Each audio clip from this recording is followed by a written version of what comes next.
This tutorial describes the setting up of simple semi-empirical computations. We have a molecule, so we just go up and choose semi-empirical. Then we choose the method. There's many methods here, perhaps too many. They all have similar options here except extended Huckel. The options depend upon the particular button that you've picked here. If you pick extended Huckel, the options, for example, do not include any options associated with the SCF or iterations or anything like that because you don't iterate. There is always the charge on the molecule, 0 for neutral molecules, +1 for cations, and the multiplicity. If we have an even number of electrons, we generally have a singlet 1 or triplet 3. Free radicals or one unpaired electron would lead to a doublet 2 or a quartet 4 for the multiplicity. With Huckel, there are a couple of options. You can add d orbitals to chlorine, for example. The options for the other methods are pretty well the same. You have the charge and the multiplicity again, and then you have the possibility of doing a restricted Hartree-Fock or an unrestricted Hartree-Fock calculation. An unrestricted Hartree-Fock calculation on a singlet for water, for example, might be uninteresting, but there are situations when there's symmetry breaking and or triplet instabilities, as they're called, and whatever, where a UHF for a singlet would be lower than the RHF. This is true, for example, at very long bond lengths for H2. The UHF solution is lower in energy than the RHF solution. So generally you do the lowest state, although there's sometimes the possibility of doing the next lowest. For example, you can do an excited singlet here. This would use a so-called half-electron approximation to do that excited singlet.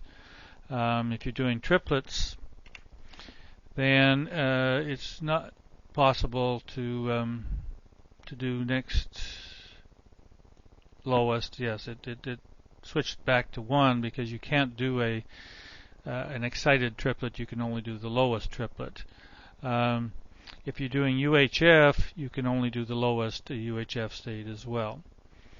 In addition to that, there are these SCF parameters or options which are pretty conventional. There is the convergence limit on the SCF. The bigger the number, the tighter the convergence. There's the iteration limit, the maximum number of iterations before you decide to give up and quit. Generally, you always want to use the Poulet algorithm to accelerate the convergence. Only if there's something, some specific reason not to use that, it's not working for some reason, then you would go back to a kind of a normal iteration scheme. But normally you want to accelerate the convergence all the time. If you're doing RHF, you have the possibility of doing configuration interaction, not for UHF, but only for RHF. If you do configuration interaction, this is normally turned off, and when it's turned off, then you have more options, like you can do molecular dynamics on SCF, but you cannot do it if you're doing CI.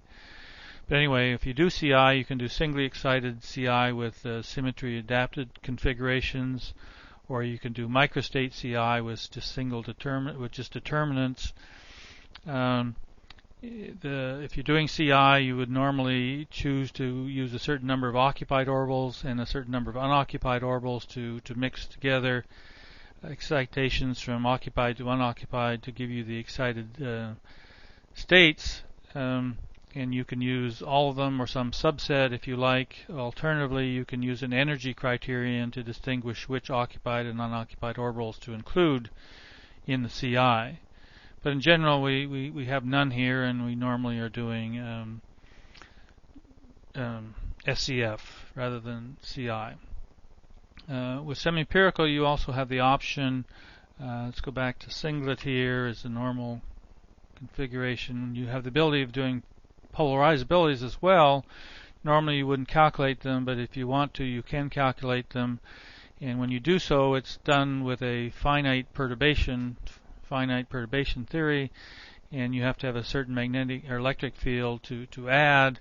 this number is appropriate, and unless you have a specific reason to change this, it's probably not a good idea to do so.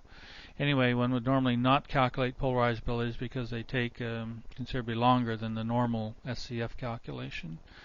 So those are the options. Having chosen the method, one of these methods, one can just go ahead and say OK, and then you have the various computations that you can do. You can do a single point to look at the orbitals, for example, do vibrational analysis, do molecular dynamics, and so on. So in this case, I just want to do a single point. Here's the result of that single point calculation for a semi-empirical wave function. So that's the basics of semi-empirical computations.